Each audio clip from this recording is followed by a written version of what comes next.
বাংলাদেশের ফুটবলকে উন্নয়নের পথে নিয়ে যেতে হলে যথাযথ পরিকল্পনা দরকার বলে মনে করেন সাবেক ও বর্তমান ফুটবলাররা। সেই সঙ্গে দেশের প্রতিনিধিত্ব করা তরুণ ফুটবলারদের পর্যাপ্ত নার্সিং করা প্রয়োজন বলে জানান গোলরক্ষক আশরাফুল ইসলাম রানা। আর সাবেক ফুটবলার ও কোচ শফিকুল ইসলাম মানিক মনে করেন জাতীয় দলকে শক্তিশালী করতে ক্লাবগুলোকে নিতে খেলোয়াড় তৈরির উদ্যোগ। সাব্বির আহমেদের ক্যামেরায় নাজমুস সাকিবের রিপোর্ট। স্বাধীনতার অর্ধশতক পার হলেও দেশের ফুটবল এখনো পিছিয়ে রয়েছে।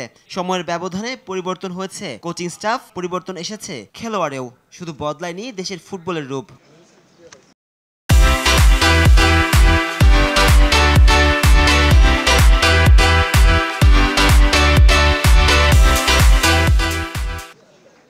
ফিফা র্যাঙ্কিংয়ে একসময় বাংলাদেশের পেছনে অবস্থান করলেও এখন নেপাল, মালদ্বীপ, ভুটানের অবস্থানও বাংলাদেশের উপরে। সময়ের সাথে কয়েক দফা পিছিয়ে জামাল ভুঁইয়াদের স্থান হয়েছে 184-তে।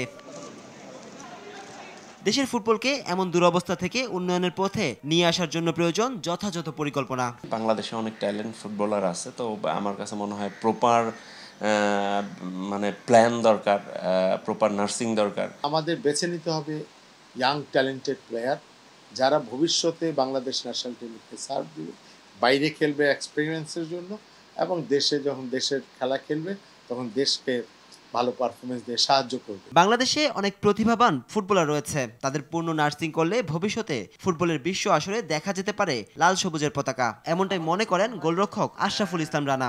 আমাদের এখন অনেক ভালো ফুটবলার আছে যারা দেশকে রিপ্রেজেন্ট করছে এবং তাদের ফিউচার অনেক ভালো, তাদের ভিতরে অনেক ট্যালেন্ট বা মেধা সবই আছে।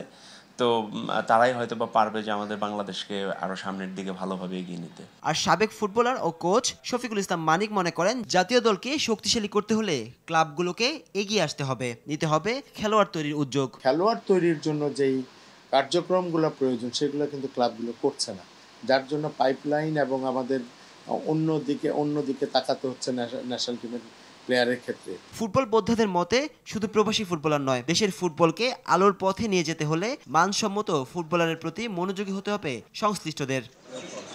নাজমুস সাকিব, RTV, ঢাকা।